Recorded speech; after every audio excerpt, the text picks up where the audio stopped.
is up, everybody? Welcome to this week's episode of the Dense Pixels Podcast. I'm one of your hosts, Brad, joined by my co-hosts, Micah. Hey. And Carrie. What's up? Light bit of news this week. Light news week, which is fine. It's the holiday. It is December. Holiday lull. I'm okay with it.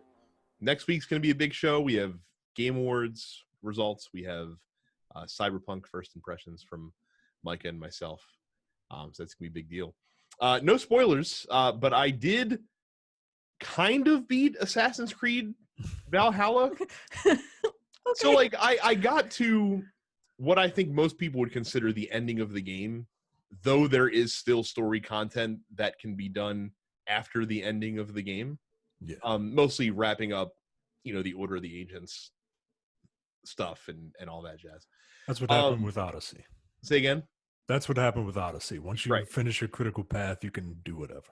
Yeah, even though there's no credits at the end of the critical path, which was weird. Yeah. But I guess you can roll credits anytime in that game if you really want to. But I will say, and again, no spoilers here, this game Assassin's Creeded so hard at the end, more than any other Assassin's Creed game ever has, that I was blown away. Carrie, I don't think you've ever played any of the Assassin's Creed series, have you? No, I have never, as an individual, owned any of those games. I have watched other people play some of the earlier ones. That's about it. So though the games, and literally 95% of them take place during whatever historic period with whatever character you're controlling throughout the ordeal. And you have like the flash forwards, right? Yes, but they what they essentially do now, and they've kind of been doing this since the beginning, quite honestly, is they pack the majority of the insanity that is the overarching plot of the Assassin's Creed universe into like the last 30 minutes of it. I do know that much. And yes. it comes and though they do lay some breadcrumbs throughout the story, but it's one of those, like, you have to kind of have to be paying attention to understand what's going on to pick up on the breadcrumbs. Then they just wallop you at the end with stuff that just comes completely out of left field that you're just like, what the fuck? Love that. So, and then, like I said, this one did it harder than any Assassin's Creed game. I almost want to look it up now. You should read. It's ridiculous. You should read the plot line of the overarching plot, because it's quite wild. And it kind of reboots itself with Assassin's Creed Origins, where there is a new out of the animus character. Like the first three are like Desmond's story. And yeah, I knew that much. Yeah, it turns out Desmond is Jesus Christ, and he dies for all of our sins at the end of Assassin's Creed 3, right? What? Micah is not.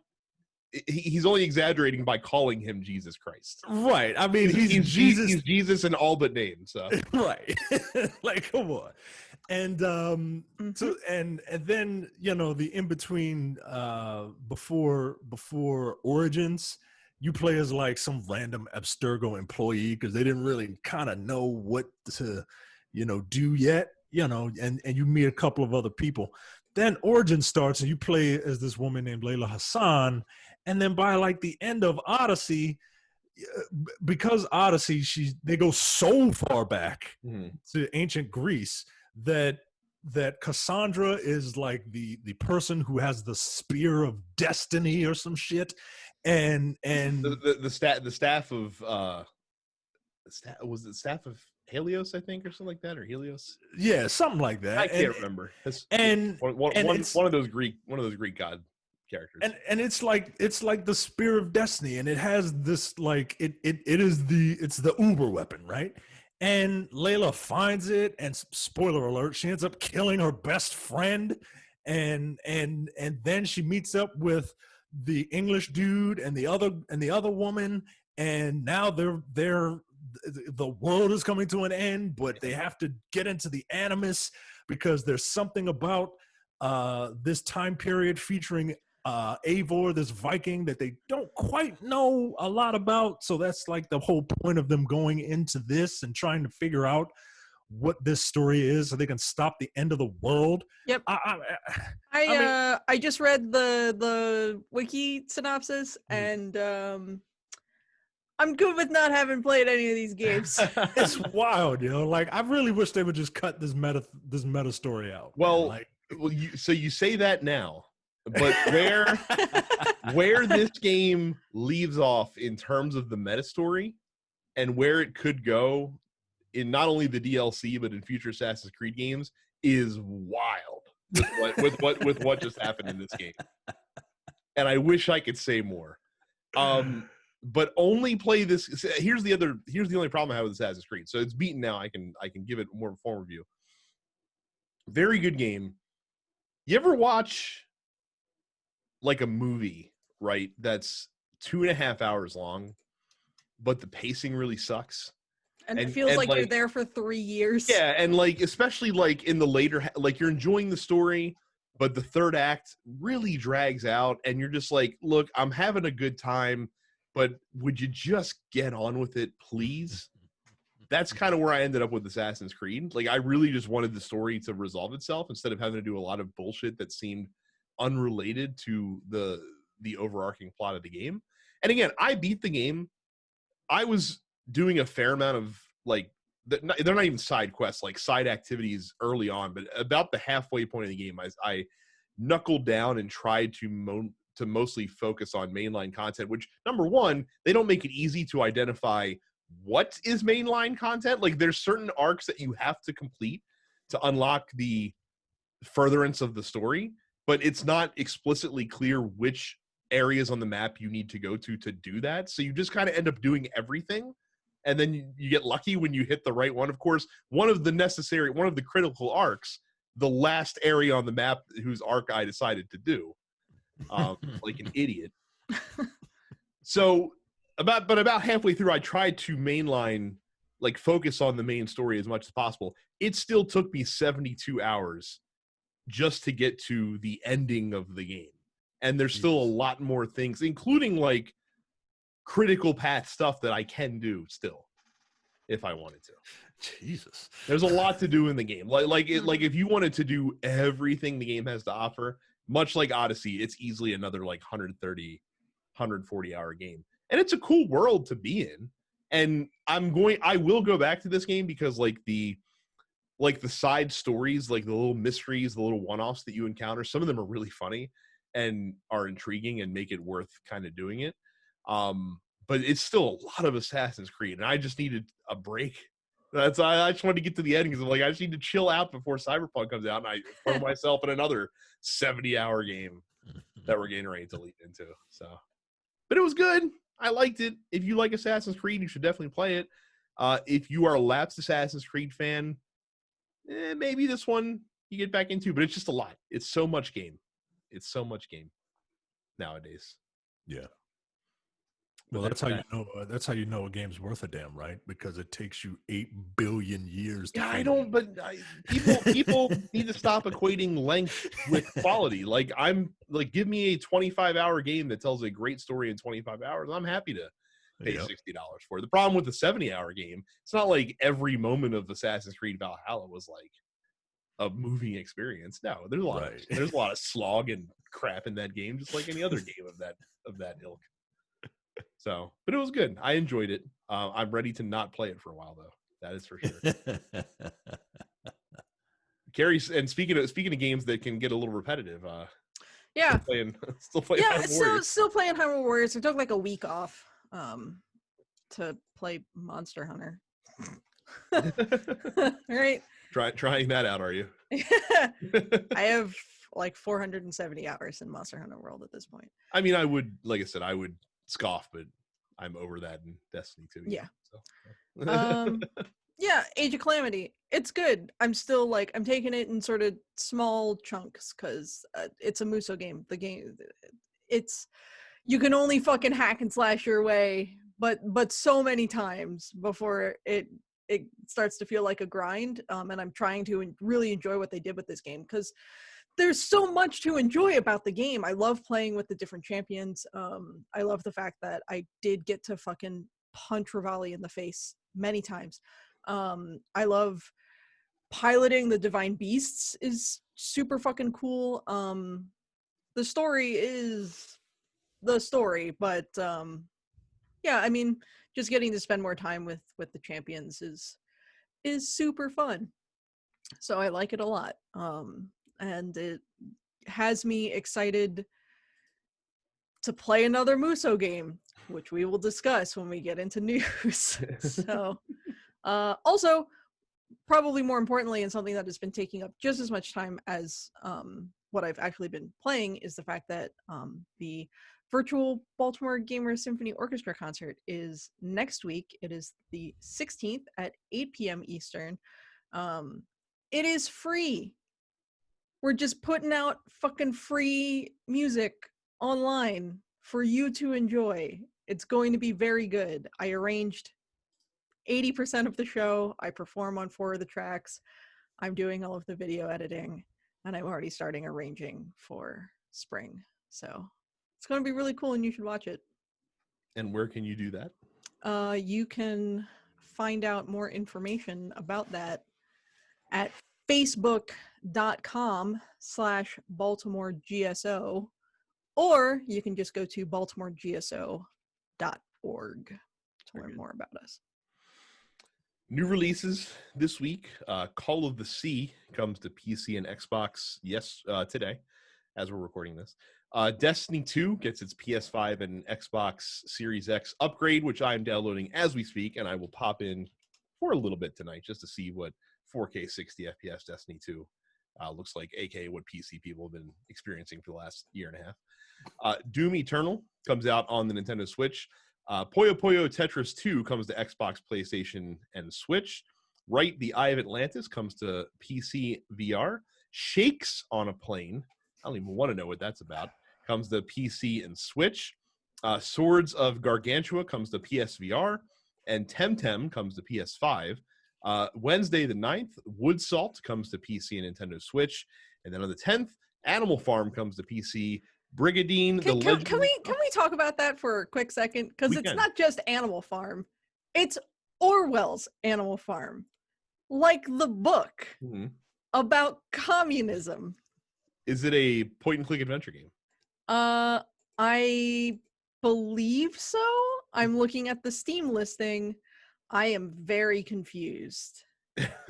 Well, let's circle back around while you do some research on that. Mm-hmm. Brigandine, The Legend of Runercia comes to PS4. Cyberpunk 2077 comes to PC, PlayStation, Xbox, and Google Stadia. Haven comes to PC, PlayStation, and Xbox. Sword of the Necromancer comes to PC, PlayStation, Xbox, and Switch. And then on Friday the 11th, Medal of Honor Above and Beyond comes to PlayStation VR, PC VR, my apologies. And then Space Invaders Forever comes to PlayStation and Switch. So yeah. Orwell's Animal Farm brings the familiar characters and situations of the story to a game and to the context of 2020. Depending on how you play, you may encounter situations very close to those in the book, or others influenced by events Orwell never lived to see. Play it to explore a classic tale from the inside. Play it to try your hand at running the farm, or because you dream of spreading animalism across the world. Play it because you've always wanted to oversee a construction project by a herd of cows. Play it because Boxer deserved better. There you go. How much? I'm like morbidly interested. That's an excellent question. I feel like if it's more than $20, that's going to be a bridge too far. Catch it on the Steam sale. Yeah. How many ratings does it have? Or what's the rated score for it so far?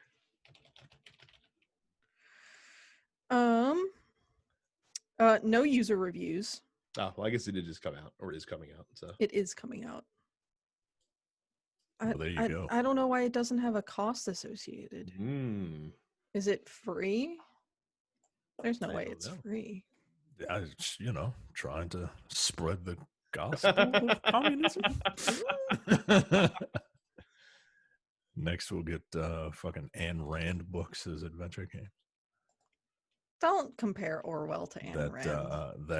That Zack Snyder will love because he's a weirdo.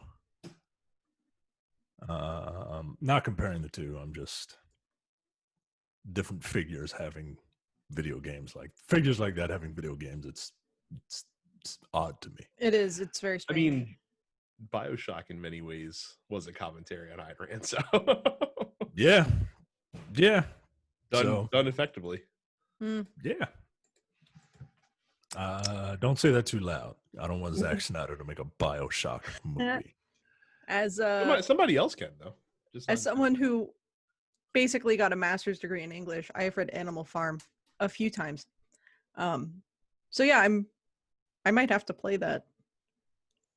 I tried reading 1984. It's tough. My favorite fun fact as far as 1984, I read it in a single sitting while I had been called for jury duty, and my name got called, and they saw that I was reading 1984, and they sent me home. Oh, all right. I've never been called for jury duty. I will keep that little nugget in my pocket. Go to youtube.com/densepixels and subscribe and click the bell notification icon to be notified on when we post a video. We do it every week. Subscribe to all of the TNP Studios podcasts, wherever you get your podcasts, including the Nerdpocalypse, Black on Black Cinema, Coming Distractions, and the weekly preview episode of the Look Forward Political Podcast. And if that's not enough, if you just want more, go to densepixels.com/premium. For $5 a month or $50 a year, you get access to all of the premium podcasts, including the airing of grievances, which we need to do a couple of those. We're in season 7. We're almost done. No Time to Bleed, which apparently the next movie has been chosen, according to Jay and Brad. I think he just popped that when we were recording Look Forward. Yeah, that's how. Hey, look behind the curtain, folks. That's how we pick them. Someone says something, and it's like, you know what we should do? We should do that. We're doing that one. The Men with the Golden Tongues, Upstage Conversation, and the full episode of the Look Forward Political Podcast this week, featuring our very own Brad. I am. He posted it late, so I am only 56 minutes and 21 seconds into it. But that is one of my favorite shows to listen to in all of podcastdom. So I highly recommend it. Densepixels.com/premium. We had a lot of fairly good material to shit on this week on Look Forward. So well worth the episode to listen to that. I don't know why Ubisoft announces release dates for their games, because I think literally every game that Ubisoft has been they all get delayed. The past year and a half has gotten delayed. The remake of Prince of Persia: Sands of Time was supposed to come out January. It's now coming out March 18th, supposedly. We'll see. It's fine. Just clear space. I'm not exactly excited about yet another Prince of Persia remake or reboot or whatever. No, me neither. They that series has really experimented with its IP, right? Like Sands of Time was pretty great. It's a pretty great adventure game, and kind of a nice little throwback to the original Prince of Persia being a puzzle game. And then I don't know when the second Prince of Persia came out. I'm assuming somewhere around the 2000s, because everything was angsty and dark and weird. What, Warrior Within? Yeah, I know it didn't come out in the 2000s, but it felt like it came out in the 2000s, right? No, wait. Sands of Time was 2003. Yeah. Warrior Within was 2004. Well, there you go. Because everything about the 2000s is just like it's Underworld and Daredevil. Did Evanescence do the soundtrack for? Hold on, now I have to. But maybe just the title track. Yeah. So, Bring Me to Life released in 2003, so that checks out. There you go. Everything was just like that's when the world went through its goth phase, which we all do it. It's interesting because it was like simultaneously going through a goth phase while also being like we're past the year 2000. The future is now. And so like everyone was dressed in like plastic for a few years. I've never seen so many black people in Jenko jeans before in my life. Like they were, I didn't know what Jenko jeans were until the 2000s, and then I used to hang out with some Well, here's the people thing: were they Jenkos or were they trap pants? They might have been trap pants. They were they were There's a huge. distinct difference. They were huge, right? They were huge. They were black. They had buckles all over themselves. Those are trap pants. Jenko jeans are just big. Trap pants have the buckles. They look like it looked like Tetsuya Nomura designed them. Or trip pants, whatever. I don't know. Yeah. But yeah, that whole series, like the Nolan North Prince of Persia, is very is different from the other ones. You know, he was a little more likable until the very end when he undid everything because he's a man and a woman can't sacrifice herself to save the goddamn world. And then wasn't there another one? Like that series has really kind of tried to find itself, and I don't think it ever found itself. I would agree. If you are going to play Cyberpunk 2077, as many of us are, and you are prone to epileptic seizures, you might want to watch out because Game Informer writer Liana Rupert published in her review a PSA detailing her experiences playing Cyberpunk, and she said she experienced a serious seizure while playing Cyberpunk 2077, notably in one of the brain dance missions that are in the game, which is wild that like it's easy to blame CD Projekt Red for not including a seizure warning, which apparently they did, but it's kind of tucked away in the EULA, which no one's going to read that. Don't do that. It's I mean the whole experience, like when you put on the headset in the game, you have a blinking light sequence that is apparently very much like the actual device that actual neurologists use in actual life to trigger a seizure when they need to trigger one for diagnosis purposes. You know, it's blue and red lights flashing. Like, did the fucking Porygon episode of Pokemon not teach us fucking anything? And that's 25 goddamn years ago now. And not only that, but not only did CD Projekt Red not catch any of this, which, you know, I can understand how that might be an oversight. The game does go through like certification processes by like Sony and Microsoft and other groups that typically would catch these things. Yeah. That typically look out for kind of stuff like this. This could easily be done and fixed, not even fixed, but just put a fucking splash screen with a seizure warning up top when you boot the game up. That's all we're looking for. Good Lord. Like I can't believe someone had a literal grand mal seizure while playing this game.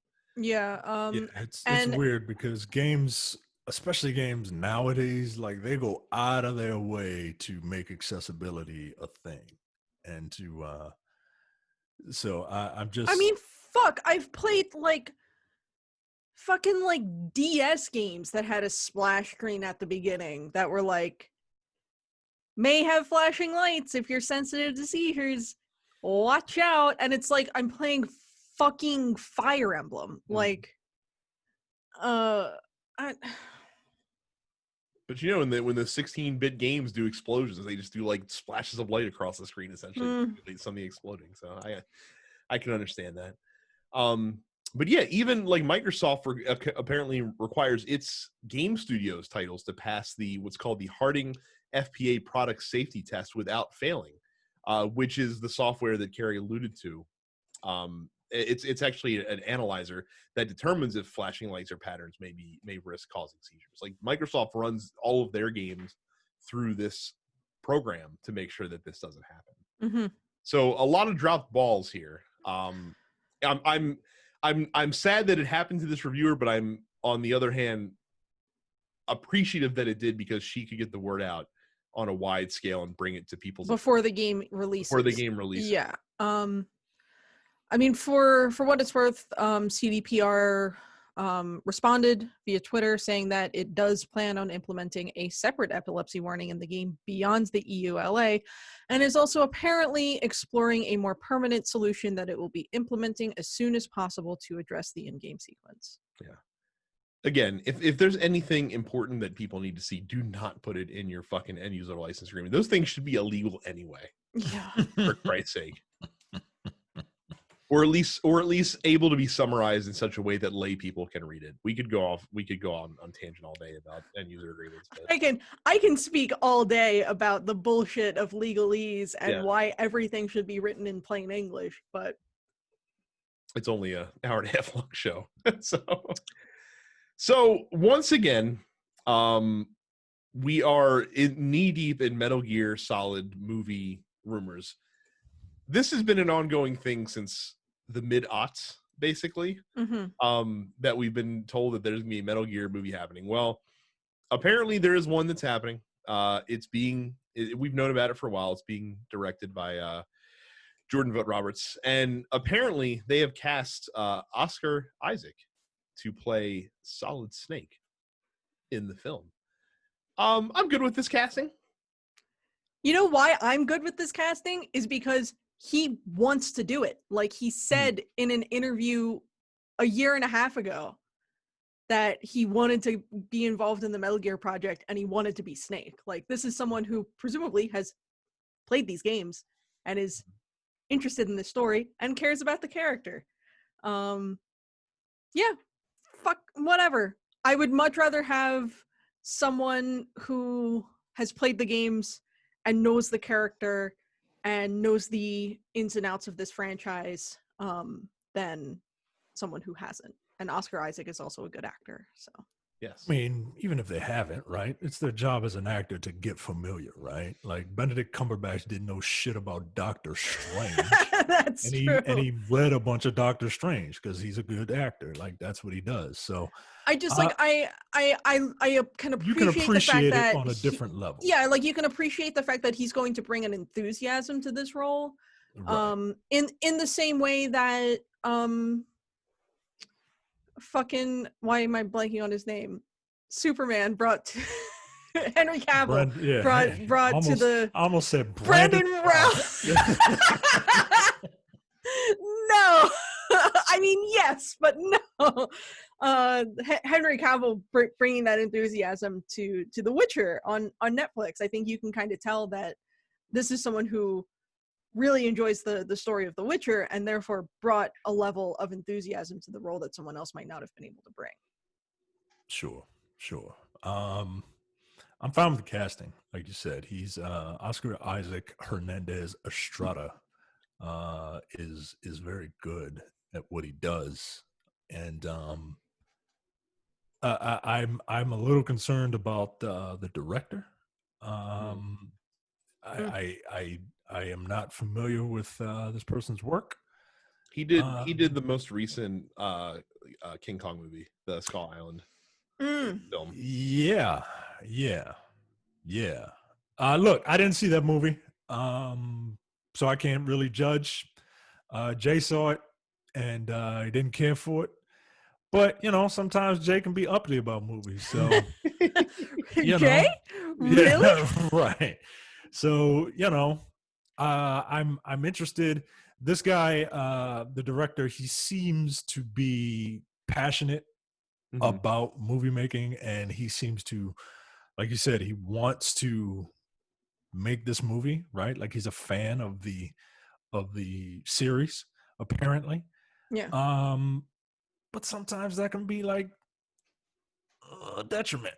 Yeah. I'm laughing. So he also directed the Destiny 2 trailer, like the really good one that kept cutting back and forth between like Zavala giving an inspirational speech and then Cade Six doing his Cade Six stuff, which I really enjoyed. So he directed it as well. All right. So I hope it's good. I hope it's good. I hope they get the spirit of it gets made. And arguably more important than casting Solid Snake is going to be who gets cast in the two main villain roles in the film. Who you want to see is Revolver Ocelot. I don't know, man. Like I said, Just those are have some. you gotta those are have some- you gotta have Oscar Isaac also be Liquid Snake. that would be. Well, funny I mean, as shit. that's a given, right? Like that's a given. I don't think it's a right? given, but it would be funny as shit if that was. Like you gotta really make them up, though. You know what I mean? Yeah. You gotta make them look a little. You gotta make them look different, right? But I would love if he played a door because it's Metal Gear. Who cares? I mean, Right? It's silly. It's silly. Can we also cast Kojima as fucking Otacon? I mean, I don't want to, but why not? Like, I would much rather him like not get a speaking role, but he's the dude in the suit. If they do Psycho Mantis, like that would be funnier to me. That would be somehow hilarious to me. And like I said, this movie I don't know what this movie is going to be because I can't imagine it's going to be so meta as to appeal to the hardcore fans in a meta way. Like I think they're going to play it straight, which don't play it straight. You can't play this series straight, man, because the series itself doesn't take itself too seriously. Like you can have like this series is all about character. I don't know a goddamn thing about that. I know that there's a walking tank and some bad guys want it. That's it. That's the story. Yep. This series lives and dies by its characters. And quite frankly, Snake is not that great of a character, right? He's got to be an empty vessel. Everyone around Snake is incredibly like has a lot of personality. So I want a cool cast of characters, and if this guy is as big of a fan as he says, you know, hopefully he does that. So Nintendo has been pissing off a lot of people this week just by doing a lot of stuff that's just They didn't have to do anything. They could silly. have just It's let silly. shit happen. So over the weekend, Nintendo canceled a Splatoon 2 tournament live stream. Most participants think it's due to the names of the participating teams. 30% of the top teams had team names that were in support of Melee and Smash, such as Melee Nation, hashtag Free Melee 227, etc. So people were doing this, like this support of the Melee community was in response to last month when Nintendo sent a C&D to the organizers of the Big House, which is a big Smash Brothers Melee competition, and organizers of that show had said that Nintendo didn't like the planned use of a fan modification for Melee called Slippy, which allows for better online play. And so without the mod, playing Melee, which is, you know, a GameCube game, trying to play that online sucks. But this mod makes it like reasonable to do so, particularly in a competitive environment. So yeah, the Big House event, because in case you haven't noticed, we are still in the middle of a fucking global health crisis. So the Big House, instead of having a bunch of people in a room, which is fucking dangerous, they were going to do it online. So they needed to use the Slippy code to do it, and Nintendo was like, fuck you, don't do it. And no one knows why. Mhm. We don't know why. And so the Splatoon community, in support of the Melee community, did all of these team names in support of Melee, and Nintendo canceled the Splatoon stream. And it's just like, what are you doing? Why? But wait, there's more. That's on the heels of. So there was a YouTuber. His name was Desmond Amofa, who took his own life back in June Etika. of last year. Yes. Yeah.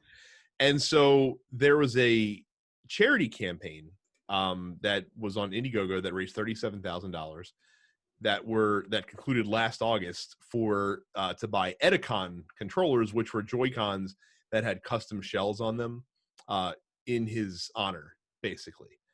And the proceeds from the sale were all donated to nonprofits and mental health groups, essentially. So charity. And then the creator of the campaign, he just announced that in September also got a cease and desist letter from Nintendo to stop him from selling and giving out the games, which he then had to refund every single person who contributed to the Indiegogo campaign. Damn.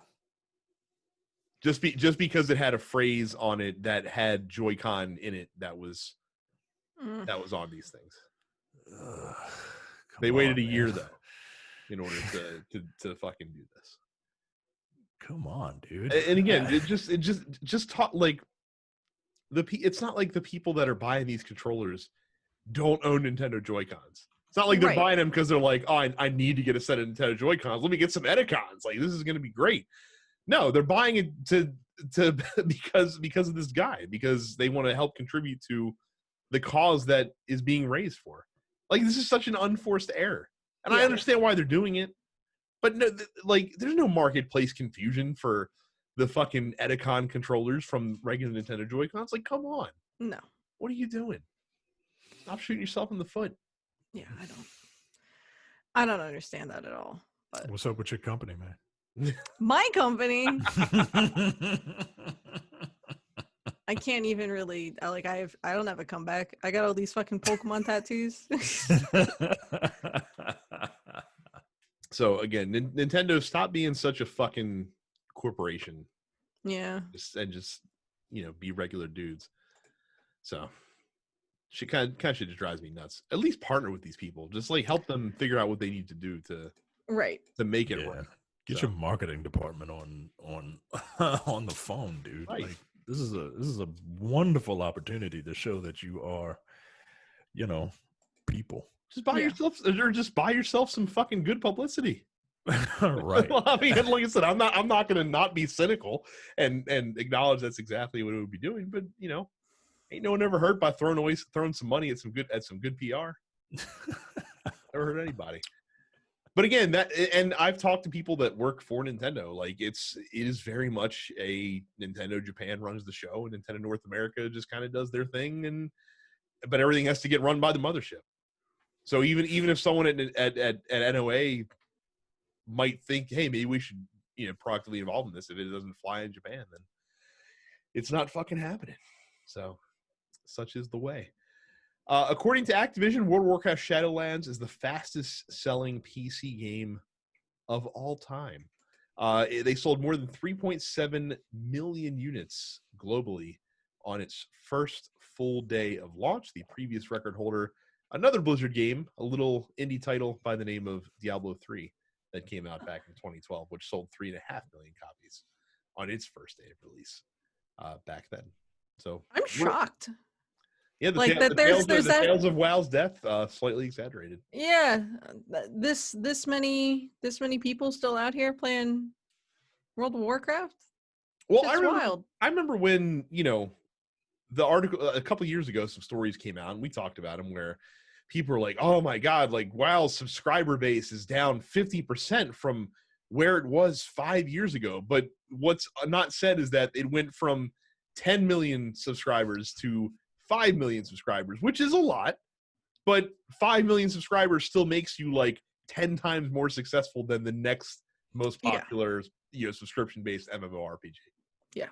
So it's just like cool. Like, well, we certainly don't have as much money as we did before, but we still have all the money. Mm-hmm. So we can still throw all the money at things. We just can't, we have to get rid of our Scrooge McDuck style money vault that we can't swim in during lunch breaks. That's how communism will never work. Oh, your little Animal Farm game ain't gonna do nothing, because guess what? Like, people are laughing at them for still having the highest subscriber rate in this type of game. Like, would it cut down by half? But it's still the highest. Yeah. by an exponential factor. Like, who would have been number 2 at that time? Because I don't even think Final Fantasy 14 was on its stride yet at that point.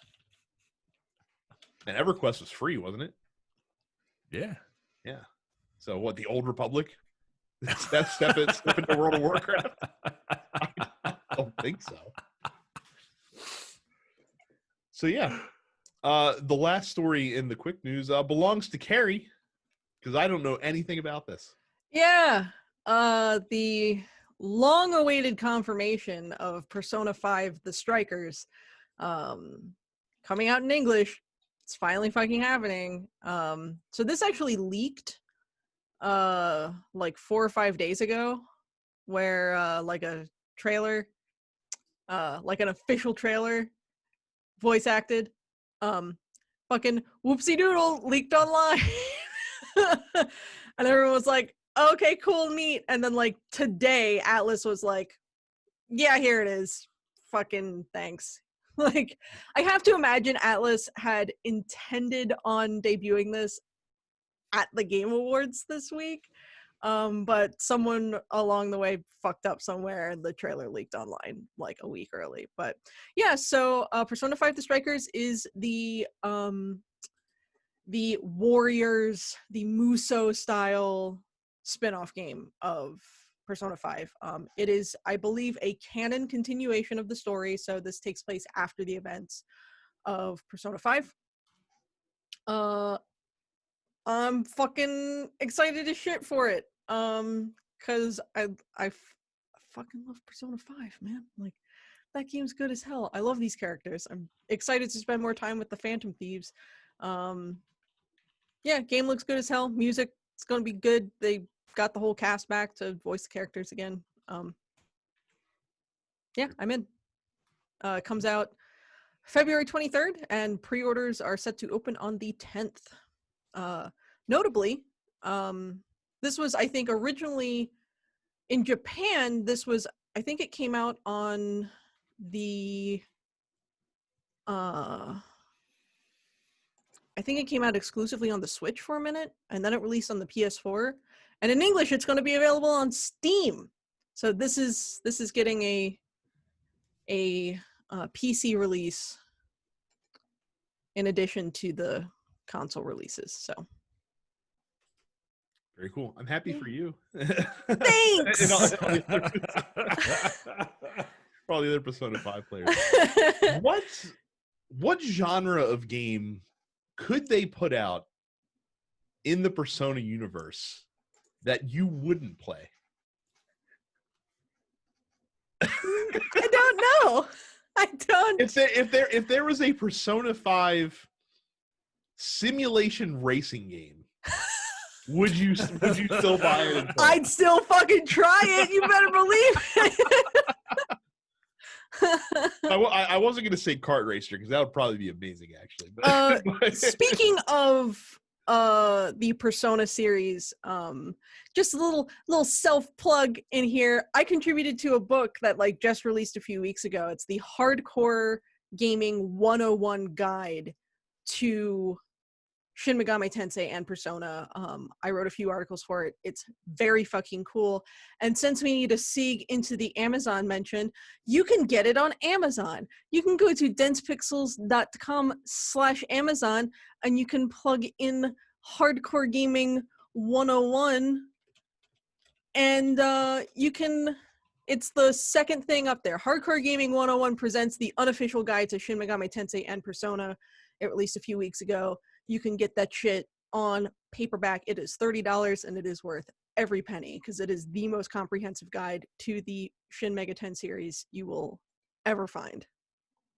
That's pretty cool. And I've never seen anyone snipe somebody for an ad read before. Hey, you know, that's how it is, Brad, amongst us minorities. We claw and scratch to steal each other's jobs while the white man is just laughing his ass off. So moving into the big news from the week.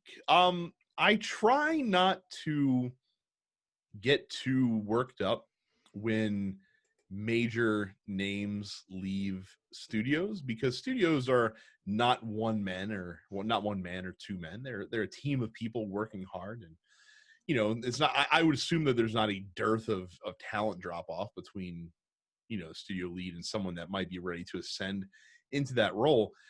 I was concerned when it was announced on the same day that both Casey Hudson, the studio general manager, and Mark Dara, the executive producer of Dragon Age, have both left BioWare.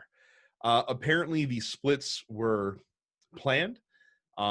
They described it as retiring from BioWare, but I mean, Mm. if you're Okay. retiring and then Like Sting retired from wrestling under the yes, WWE banner, and then a couple months later is walking out on AEW. right, I like gotcha. yeah, so it's one of those things. But Casey Hudson especially like left a couple years ago to go work for Microsoft, came back to help steer the ship during Anthem's development and the lead up to Dragon Age 4, and is now leaving just a couple years later as well. And then Mark Dara, again, someone that was also heavily involved in Anthem, pivoted to basically run the Dragon Age project as well. But they have both decided that it is time to go. Again, it's just frustrating because it just seems like hit after hit after hit with BioWare over these past couple of years in terms of the stories that are coming out, in terms of the news that's being laid. Like literally the Mass Effect announcement is the only good news that we've received coming out of BioWare. I mean, honestly, though, Literally the last few years. So this is met with a little bit of concern from me. Again, those are two big hitters to be leaving. Again, when you lose one guy, fine. When you're losing two major people, including someone heading up what's supposed to be like your tentpole game that's coming out in the next year or two, potentially a concern as well. And especially given the stories that we've heard about the culture inside the studio. It's not great. Right. So, Mike, I must turn to you as even a bigger BioWare fan than I. What was your reaction to the story? Yeah, I hate to sound like every other elitist BioWare fan, but ever since EA bought BioWare, it's been all downhill. BioWare is a shell of its former self. Yeah, it sucks, man. It sucks. BioWare used to tell really, really good stories, and now they just kind of tell okay stories in a bad way. And it's like watching your dog die. You know what I mean? Like you love your dog and you don't want him to go, but at the same time, it's like, damn, like this is fucked up, but I get it. So About to have an old Yeller situation here. I mean, for BioWare, yeah. Yeah, and your old dog tried one more trick, right? And you appreciate the trick. It just didn't quite, do it for you. So then you delete the trick off your hard drive and you never touch Anthem again. And now it's time to put BioWare out to pasture. It sucks, man. But we still got Mass Effect. We do. Hopefully that won't be like the last hurrah. Right. Hopefully Mass Effect won't be the death knell. And if for whatever reason, and people are gonna find reasons to not like this Mass Effect Legendary Edition, right? But I don't necessarily include those, but if for whatever reason this Mass Effect Legendary Edition isn't like just the bee's knees and everything that BioWare fans want, I feel sorry for anyone who works at EA, because BioWare people, they must be all cancers like me, right? Like they're all cancers, the astrological sign, not calling them a disease, because we're a passionate people and we get over emotional, and the internet is going to blow up. So I mean, but what can people truly expect from the Mass Effect Legendary Edition? I think people want up-resed graphics. Mm-hmm. I think they want a uniformed play system, which they would have announced if that was happening. So you can't. That if you expect that, then you're creating an unfair expectation around something. So have you met people? I know, but I'm just saying, like, you can't look at the announcement that they made last month see that that's not in there, and then 4 months from now be like, well, I'm upset that this wasn't in the game. I'm like, well, they never told you it was. Like, that's silly. Like, you can speculate up until the point where they tell you what it's going to be, and then the speculation must cease, and you must deal with the reality that is then presented. All this,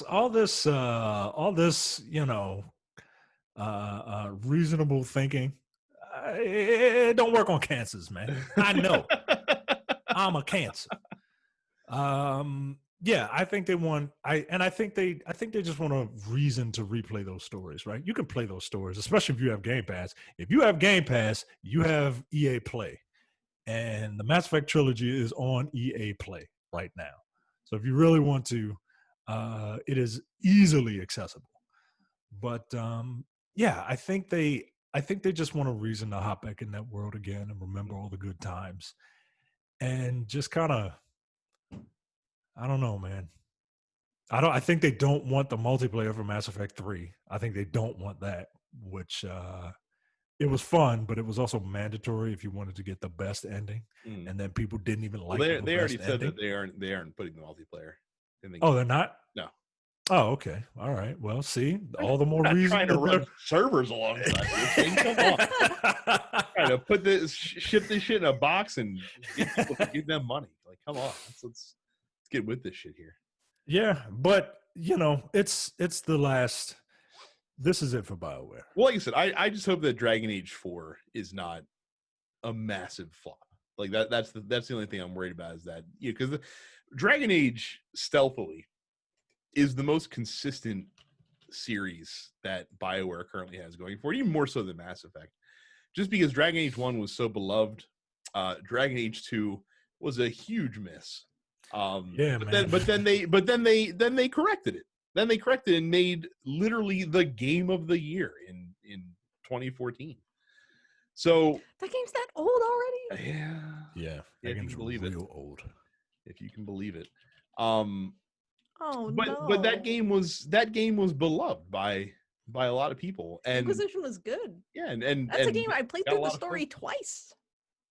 Yeah, got a lot of folks into that universe that had never been before. Certainly, not as the Mass Effect series. I feel like has had higher highs, but also lower lows than the Dragon Age series has had so far, according to like the masses, right? Like the lowest point in Mass Effect for me was Andromeda, and it's not even a low point, right? Like we're also, you and I are also like. Yeah, we're fans. yeah. We can't be objective when it comes to the Mass Effect series because we have a very, very strong emotional connection to that series. Yeah, but Dragon Age players deserve what Dragon Age 4 should be, especially with how they kind of left the story laying at the end of Inquisition. Yeah, no shit. What the fuck, Solus? I want to crack that egg open.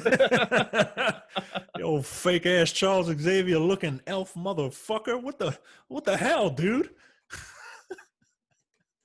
So like I said, I really hope that this is not portend major woes coming from that studio, but I guess we'll have to wait and see because but it sucked. Like I said, I was shocked to hear that news.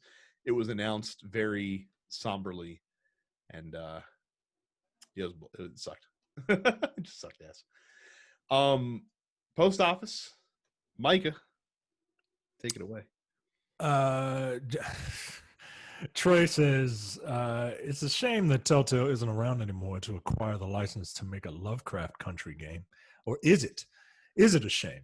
I don't think it's a shame that Telltale isn't around anymore because I think, as we learned when they unexpectedly shut down, that company was not being run particularly well. That was a Freudian slip. That country wasn't being run well. I hate it. Also, like, Telltale ascended to mainstream on the backs of very smartly acquired licenses, but that doesn't mean that they are the only company that could have ever done anything good as far as a point-and-click adventure game based on a licensed property. surely there are other game developers out there who could do something with Lovecraft Country or anything else. But it's if Lovecraft Country was a game, would you prefer it to be an adventure style game, like a point and click adventure style game, or how would you do this? Is point and click adventure the best way to tell? Have you seen it, by the way? no. I guess that's okay. Well, then I'm just gonna shut up then. Yeah, it would be interesting because it's all about telling stories. Right. I don't think they would have done it because there's a lot of race is a big factor in that game, Mm-hmm. in that show, and if Ubisoft is any indication of anything, video games do not need to talk about race at all. So, Or if they do, they need to be very, very smart about it. And unfortunately, game developers are not always the smartest people. yeah, not when it comes to things that don't like. Yeah, I don't think so. Like, I don't know how you can make a Lovecraft Country game that doesn't talk about race at some point. Like, race doesn't like dominate the conversation, but it's an integral part of the story. It's a factor. Yeah. Well, that depends on how you define Lovecraft Country. Are you talking about making a game that's specifically based off of the HBO series and the characters in that series, or are you just talking about making another Lovecraft game in that style? Well, when you say Lovecraft Country, Mm-hmm. you either think of one of two things: the series or the book that the series is based on. Mm-hmm. And I didn't say Siri, I said series. So when I think of that, that's what I think. Okay. If you want to make a Lovecraftian game, yeah, you could anybody could do that. Anybody can just throw some fucking squids all over the place. Watchmen had real Cthulhu hours. Yeah, Watchmen have raining squids in it. So yeah, you could do a Lovecraft game, sure. But I don't know. I think it would be interesting. Mm. But you're never gonna see it. No. Nobody has the balls to do it. You're just gonna skip Johnny's comment there? No, I haven't gotten to it. It's after Okay. Evan's comment. Okay. Evan says, Brad, did you ever make it to the loader character in Risk of Rain 2? Because that's when the game became my favorite roguelike for me. I don't think I did, unless the loader character is the robot that goes really slow until you sprint and then he barrels into people. I've only unlocked the first 3 characters so far in that game. I haven't played much Risk of Rain since Assassin's Creed came out because, again, I've spent 72 hours playing Assassin's Creed Valhalla in the past almost month at this point. And that's a lot of time for me. So yeah, he spent 3 days playing that game. Yes. Johnny says, after playing and completing Age of Calamity, don't bother explaining the timeline anymore. It's even more wacky. On to the more important question. Anyway, how big are you making your genitals in Cyberpunk? The biggest I possibly can. It's a fantasy, so I'm going to make it the biggest I possibly can.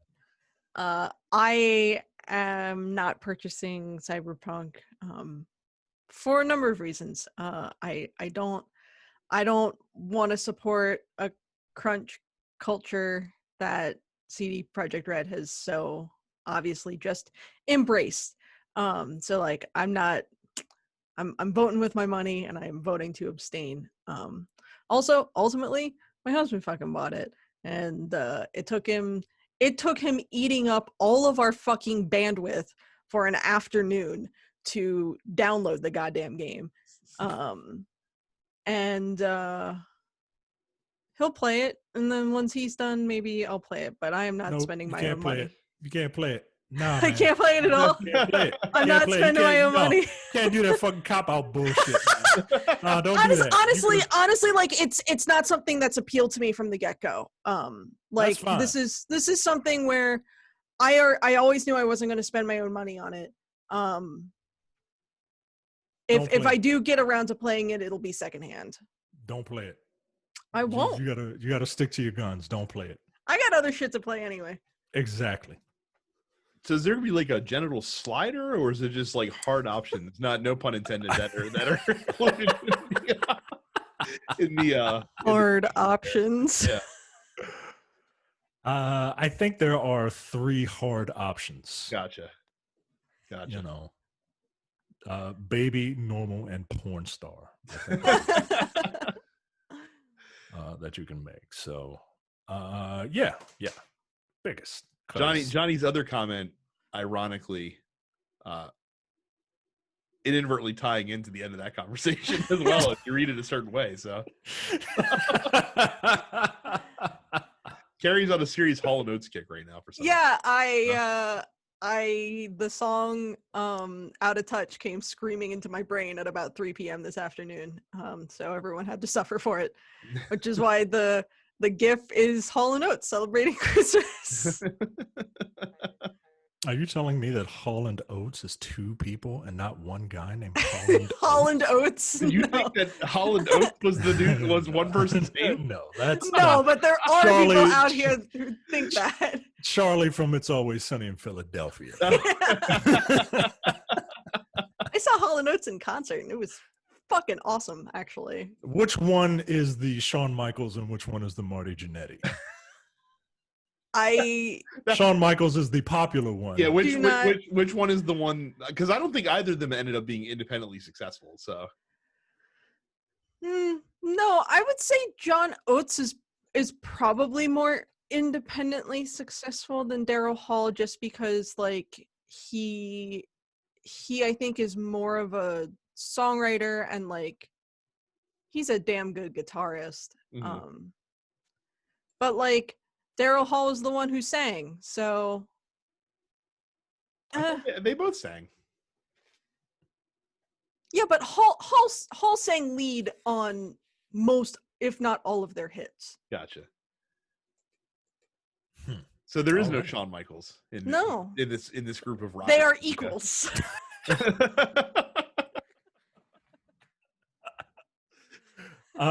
Leonardo says, with Fortnite seemingly being a new Smash Brothers with all their guest characters / skins, what's a character you'd like to see pop up from another video game? What's a character you'd like to see pop up from other video games / movies, even if you don't play the game? Give me. I can piggyback on my previous question to Carrie. If they had Persona 5 characters show up for a season in Fortnite, would you then play Fortnite for that season? No, that's my line. We found the line. That's my line. I'm not playing Fortnite.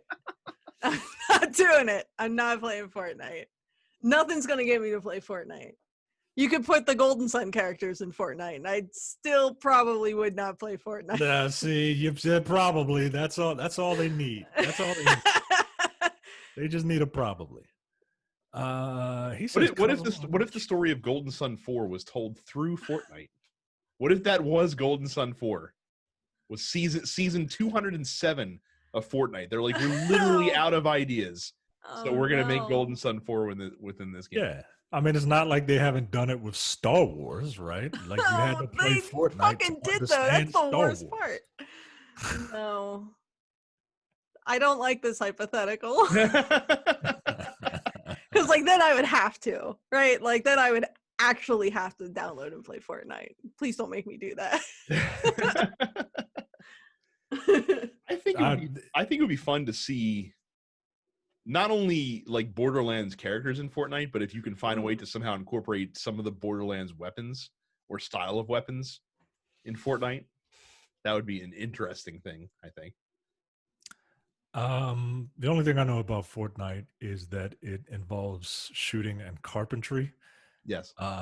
So I don't know, a machine gun toting Jesus? I have no idea. I have no idea. I've no. Fortnite is just something that that just completely blew by me. I kind of have an idea of what like Minecraft was, but Fortnite is just like Oh, I don't I've know. got it. This will be an incredibly dated reference for many of you out there. But what if you could use Bob Vila and he carries around like a nail gun? We found the generational line, ladies and gentlemen. Carrie, Bob Vila was a host of a syndicated television show back in the late 80s called This Old House, where he walked around where he did home repair on older homes. Did you watch Home Improvement? Tim I the watched- Toolman Taylor's All right. sidekick, Bob Al Borland. Al Borland. Al Borland. was Yes, Bob I don't Vila. think so, Bob Tim. Vila. Yes. So.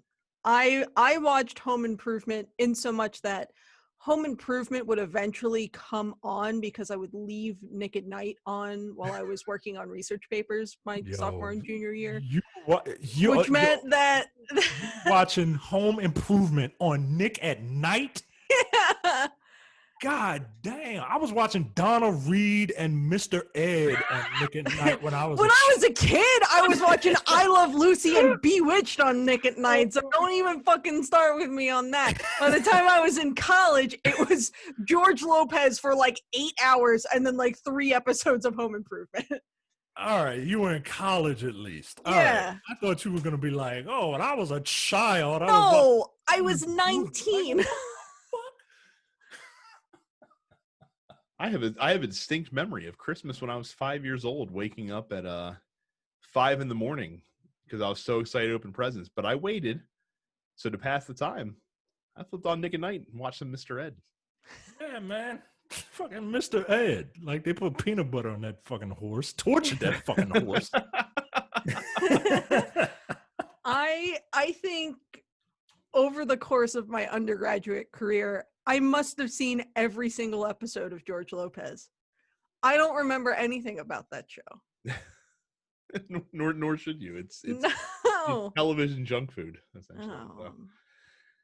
But yeah, that's the answer. Is any character that would get you to play Fortnite is the ones you should hope to see in Fortnite. Yeah. Look, Dr. Doom being in that game couldn't get me to try it. So there's no hope for you. There's no hope for me. There's no hope for you. God, if Dr. Doom couldn't get you to log on, I don't know what could. What could possibly? There's nothing. So that's it for the show this week. Thank you guys very much for submitting your questions. You too can submit questions by joining our fan group, denspixels.com/fans on Facebook. Subscribe to the show wherever you get your podcast. Subscribe to us on YouTube at youtube.com/denspixels. Ring the bell icon. You'll be notified when we post an episode. Follow us on Twitch. I'm DensPixels Brad. Terrence is Apparition 410. Carrie is Subbits Carrie. And again, what's the date for the Baltimore Symphony Gaming Orchestra? So that is next Wednesday, December 16th at 8 p.m. The plan is to have the whole show edited together and then uploaded to YouTube this weekend so I can have the premiere link, which I will then blast out on everything on social media. So, but yeah, head to facebook.com/Baltimore GSO and check it out. There's previews of a lot of the songs that you can listen to, so it's going to be a real good time. Also, side note, if you, like me, had a Hall & Oates emergency during this episode, don't forget that there is like a literal hotline called Call & Oates where you can call and they'll play a Hall & Oates song. This is a real thing. I know hotlines were still a thing anymore. You can call. I will do it right now. It's not a 900 number, is it? No, it's a fucking. It's I think a Colorado number. This will be on the audio version, but I got to cut it out of YouTube. Otherwise, That's fair. So, no, it's. If you're watching on YouTube, we'll see you later. If you're listening to the audio version, be prepared to be serenaded by the sweet 80s soft rock sounds of Hall & Oates. Why is it ringing? I don't don't know. want it to ring. Never mind. Carol Hall's going to pick up and be like, yes? What's this? I was calling the Call & Oates hotline. Call & Oates. This number's been defunct for 20 years. Like, this is my cell phone now. What are you There's a Twitter page you can go to called Call & Oates. CALLINOATES.